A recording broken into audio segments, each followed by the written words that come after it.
हमने नक्सल को जिया है। हमारे चाचा जी जो एक पारा शिक्षक थे, उनका मर्डर हुआ है कि नक्सल ठीक नहीं है, बोलना उनको महंगा पड़ा। कोई मुझे बताए कोई एक नक्सली जो किसी को पढ़ने के लिए स्कॉलरशिप की व्यवस्था किया हो, या 4 कॉपी ला कर दिया हो, या किसी रोज़गार का व्यवस्था किया हो, या किसी गरीब को वो हॉस्पिटल तक पहुंचाने का काम किया हो। कौन सा भलाई करते हैं? अगर कोई नक्सली देख रही है इस वीडियो को, तो आपको डर लग रहा है कि नहीं लग रहा है? नक्सली वास्तव में एक धंधा है और इसके अलावा कहीं कोई सिद्धांत नहीं होता है। जो एनकाउंटर की बात हुई ना, तो एनकाउंटर किन का हुआ? बंदूक ढोने वाले एक बेरोजगार अनपढ़ का हुआ है। आपने जो लिखा है कि एक नक्सली का मौन प्रेम, इसका मतलब क्या है और आखिर इस बुक को, इस कहानी को लिखने के पीछे का उद्देश्य क्या है? शाहिद, देखो मेरा भी नाम शाहिद है और इन्होंने जो है एक आतंकवादी की प्रेम कथा में आतंकवादी का नाम शाहिद रख दिया। तो भाई शाहिद क्यों रखे आप आतंकवादी का नाम? देखिए, तो सरकारी टीचर होने के बाद इतनी मुखरता नक्सलवाद के खिलाफ, आतंकवाद के खिलाफ और ये जो व्यवस्था है इसके खिलाफ, डर लगता है कि नहीं लगता है? वो ईश्वर सबके लिए व्यवस्था बना के रखा है। मैं अपने सांसों की गिनती लेकर आया हूँ और या तो नक्सल मुझे मारे, या तो सांप के जहर से हम मरें, या कोई एक्सीडेंट में मरें, हम उसकी चिंता नहीं करते।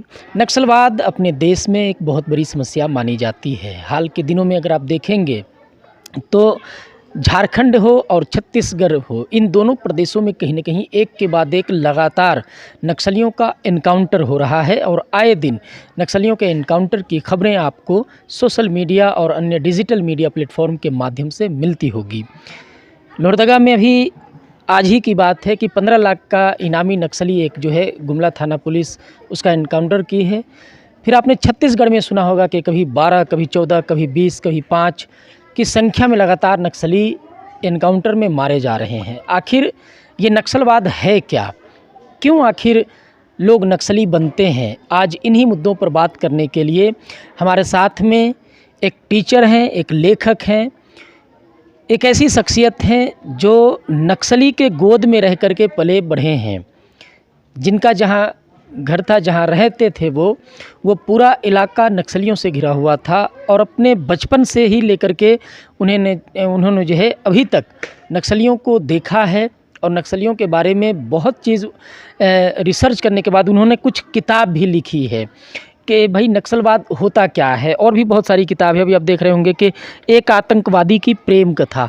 तो इन तमाम बुक्स पे भी हम बात करेंगे और नक्सलवाद वाकई में है क्या, ये जानने के लिए आज हम पहुँचे हैं लातेहार के चंदवा थाना क्षेत्र में, और चंदवा ब्लॉक अंतर्गत एक गांव है, उसी गांव में हम लोग आए हुए हैं। और हमारे साथ इस वक्त जो हैं विनीत कुमार, शिक्षक हैं, लेखक भी हैं, और नक्सलवाद क्या है इस पर इन्होंने बुक भी लिखी है और नक्सलियों के पूरे जो साम्राज्य के बारे में कहीं ना कहीं इन्होंने अपना एक आकलन किया है। तो क्या है वो आकलन, उसके बारे में भी अभी लोग इनसे जो है चर्चा करेंगे। विनीत जी, सबसे पहले स्वागत है आपका हमारे चैनल पे। आपने बहुत सारी बुक भी लिखी है और नक्सलवाद के बारे में आप हमेशा चर्चा भी करते रहते हैं, अपना व्याख्या आपने किया है। तो सबसे पहले ये बताइए कि आपका पूरा परिचय क्या है? सबसे पहले आप सभी दर्शकों को मेरा जोहार, और आज आप इंटरव्यू के लिए आमंत्रित किए, इस वजह से आपको भी धन्यवाद। आपके माध्यम से मैं लोगों के बीच वास्तव में नक्सल क्या है इसको रख पाऊँगा। मैं विनीत कुमार, मैं एक शिक्षक हूँ और किताबें भी लिखता आया हूँ। मेरी पुस्तकें अमेज़न फ्लिपकार्ट में उपलब्ध है, करीब 10 पुस्तकें हैं, जिसमें एक प्रमुख पुस्तक है एक नक्सली का मौन प्रेम।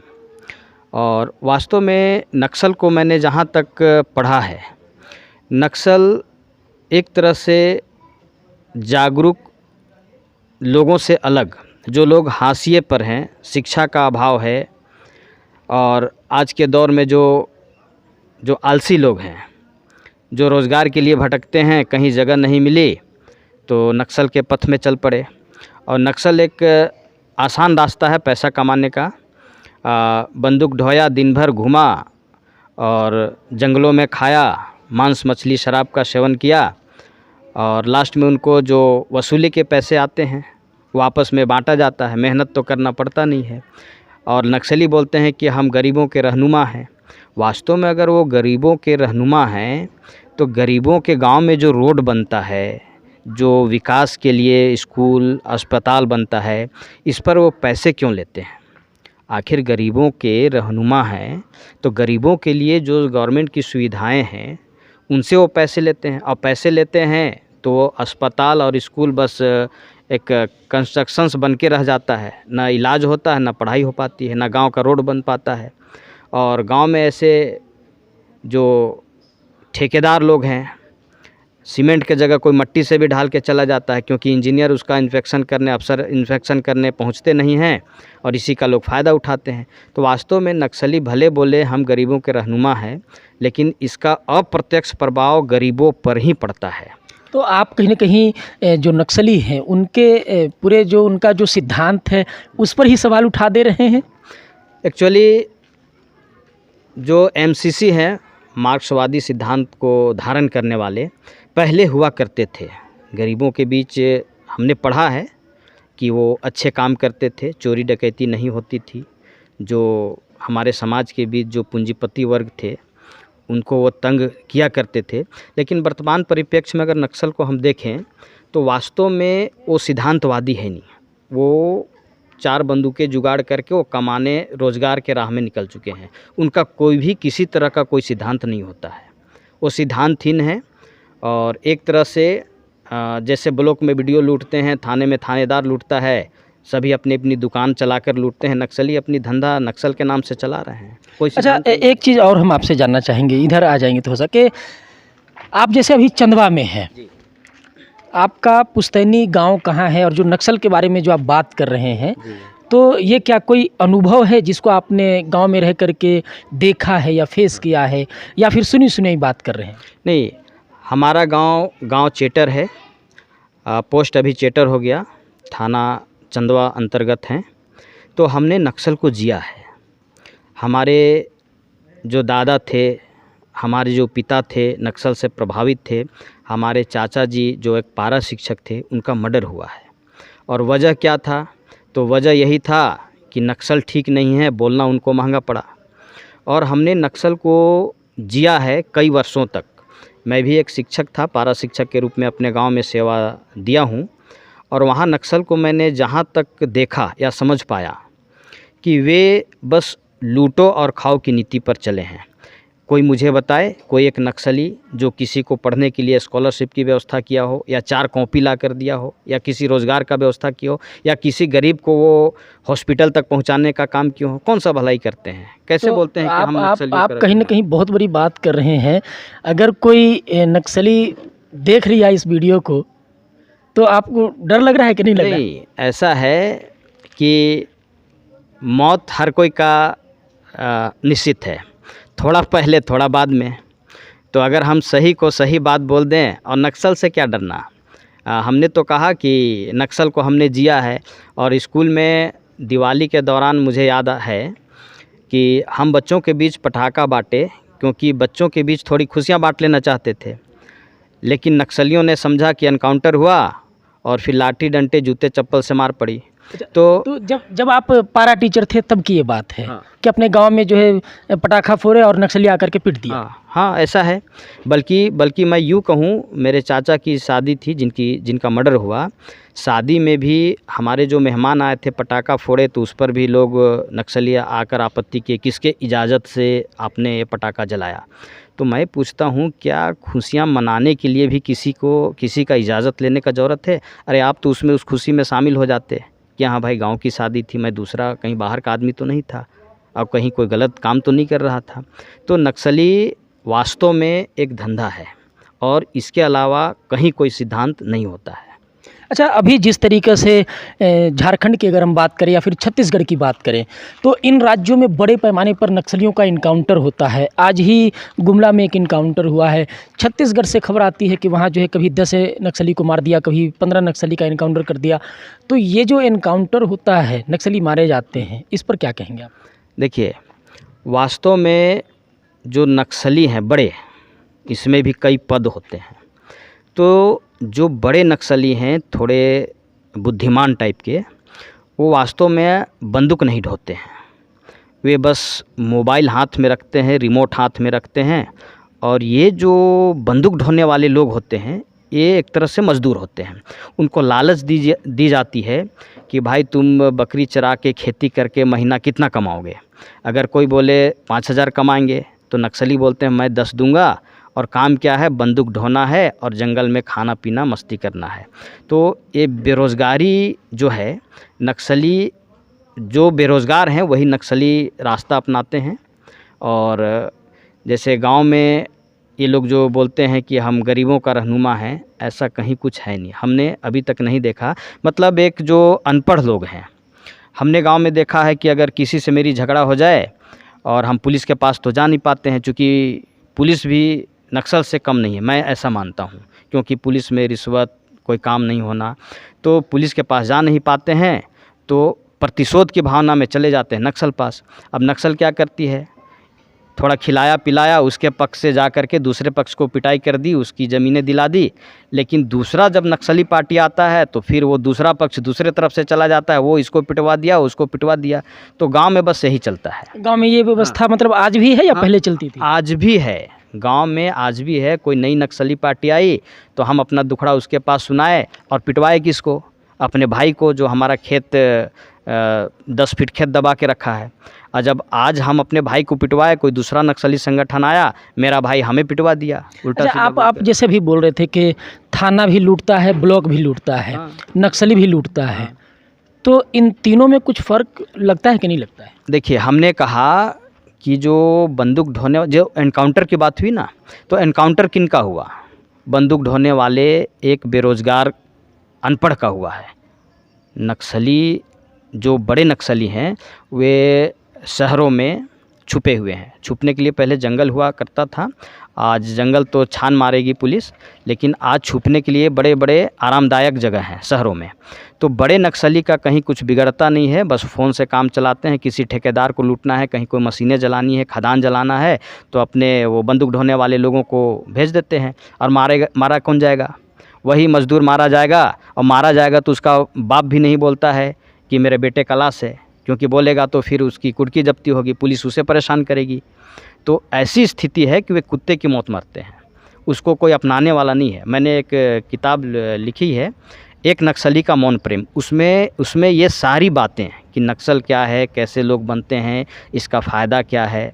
तो वास्तव में फ़ायदा है नेताओं को। ये नेता ही नक्सल को पाल के रखे हैं अपने वोट बैंक के लिए।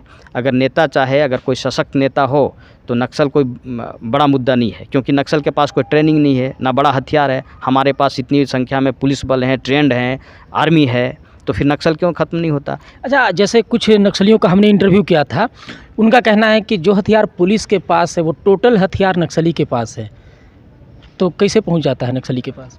देखिए, ये जो हथियार है, ये चूँकि एक माध्यम है।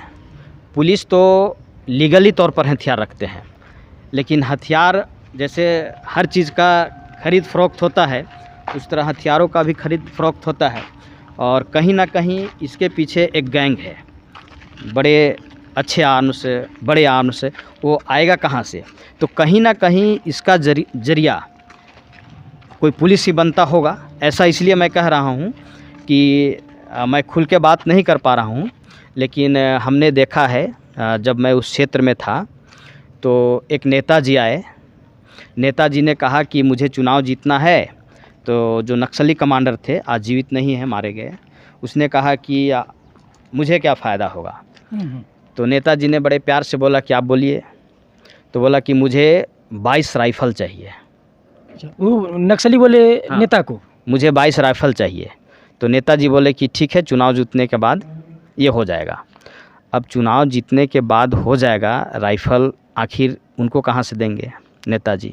अच्छा, जो नेताजी थे वो नक्सली को बोले कि हमको चुनाव जीतना है। हाँ। और नक्सली मांग कर दिया कि हमको 22 राइफल चाहिए। हाँ। और नेताजी बोल भी दिए कि नक्सली को कि हम राइफल देंगे। हाँ, ये बोला गया। तो फिर आगे का हाँ, हुआ इसमें? आगे हो सकता है चुनाव जीतने के बाद दिए हों, हो सकता है चुनाव जीतने के बाद दिए हों। चूँकि मैं जिस गांव में था टीचर के रूप में, वहाँ नक्सलियों का जमावड़ा था। वहाँ हर तरह की गतिविधि होती थी। हम तो छुपके छुपा के किसी तरह स्कूल जाते थे, लेकिन गतिविधि सुनने कहने में ऐसा आता था, या लेवी का मामला हो, कोई लेवी पहुंचाने आया है, या और कोई समस्या, बड़े बड़े लोग आते थे, अपनी समस्या लेकर आते थे, जबकि लोगों को अपनी समस्याओं को लेकर के थाना और कोर्ट जाना चाहिए। अब आते थे नक्सलियों के पास। किस नक्सली के पास? जो पढ़ा लिखा नहीं है, उसके पास बड़े बड़े अफसर आते थे। अब स्थिति देखिए कि जो पढ़ा लिखा है वो जुर्म के बादशाह के शरणों में है। क्या हाल होगा बताइए समाज का। अच्छा, जैसे आप चेतर गांव का आपने जिक्र किया कि उस गांव से आप हैं, उस गांव में नक्सली को लेकर के क्या कुछ एक्टिविटी रहता था नक्सलियों का? कैसा है वो गांव? ये जनमुक्ति नाम का एक नक्सली संगठन हमारे गांव में सक्रिय था। अब कीता गांव है एक बगल में, जहां बहुत पुराने टाइम से नक्सलियों का आतंक रहा है। आतंक प्रभावित क्षेत्र में आज भी आता है। तो वहाँ चूँकि एक के बाद एक, जैसे वो मारे गए, लोहा सिंह नाम करके था, मारे गए, फिर उनका कोई उत्तराधिकारी आया, उसके उत्तराधिकारी आया, तो हर नक्सली के अपना अपना एक क्षेत्र होता है। मैंने किताब में जिक्र किया है, मुझे याद है 16 नक्सली संगठन हमारे क्षेत्र में। हर नक्सली संगठन का अपना एक क्षेत्र था। कोई एमसीसी वाले, कोई जनमुक्ति वाले, कोई जेएमएम वाले, कोई और क्या क्या, बहुत सारा है। तो सबका अपना अपना क्षेत्र था और अपने अपने क्षेत्र से वो कमाते खाते थे। आपके गांव के कोई वैसे नक्सली जो संगठन में रहे हो, कुछ हैं क्या वैसा नाम? नहीं, ऐसे तो गांव के कुछ लोग थे और अक्सर बाहर से लोग आया करते थे। बाहर से लोग आते हाँ, थे। बाहर से अच्छा, लोग आपने जो बुक लिखा है एक नक्सली का मौन प्रेम का मौन प्रेम, जी। तो नक्सली भी प्रेम करता है क्या? देखिए, हर जीव में प्रेम की उत्पत्ति होती है, चाहे वो छोटा सा कीड़ा ही क्यों ना हो। आप देखिए कि हिटलर की भी कोई प्रेमिका थी। अच्छा, हिटलर की भी प्रेमिका थी? हाँ, ये हिटलर की प्रेमिका थी। या बड़े से बड़े जो आतंक का पर्याय थे पुराने ज़माने में, चाहे जब भी, तो हर कोई, प्रेम तो एक मानवीय मूल्य है ना। नहीं, वो तो ठीक है, लेकिन जो आपने जो लिखा है कि एक नक्सली का मौन प्रेम, इसका मतलब क्या है और आखिर इस बुक को, इस कहानी को लिखने के पीछे का उद्देश्य क्या है?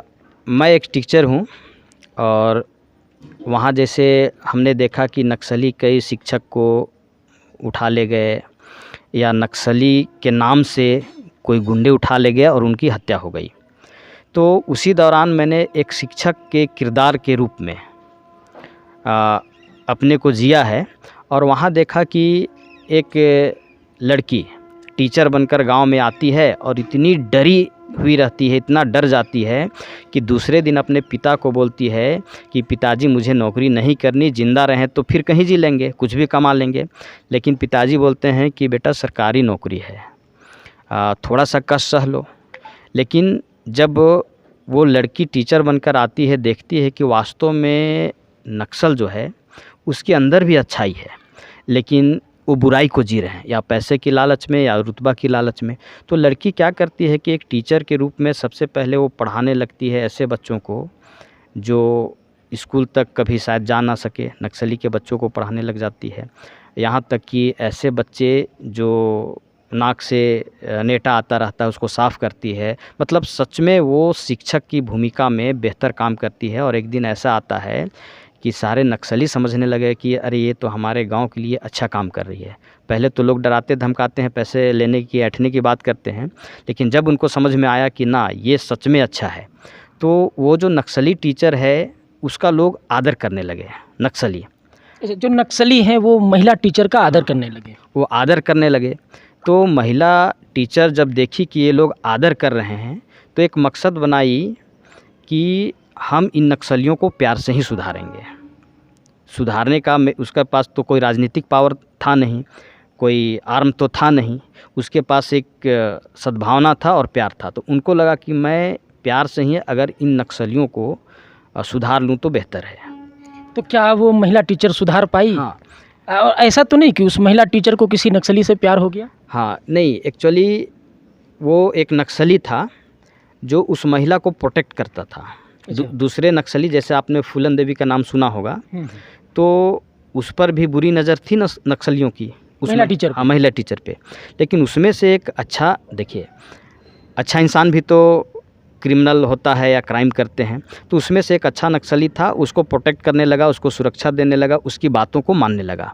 जब बातों को मानने लगा तो महिला टीचर उससे अच्छी अच्छी बातें मनवाने लगी, और एक दिन वो सिलेंडर किया और कुछ ऐसा काम कर, मतलब महिला टीचर ऐसा प्रेरित की, ऐसा कुछ काम कर दी लास्ट में, जो हमारे माने राज्य के पुलिस इतने संसाधन होते थे, नक्सल के नाम पे करोड़ों रुपया महीना खर्च करके भी वो काम नहीं कर पाई, जो एक साधारण टीचर वहाँ करके दिखा दी। प्रेम के बल पे। हाँ, प्रेम के बल पे वो बच्चों को पढ़ाने लगे।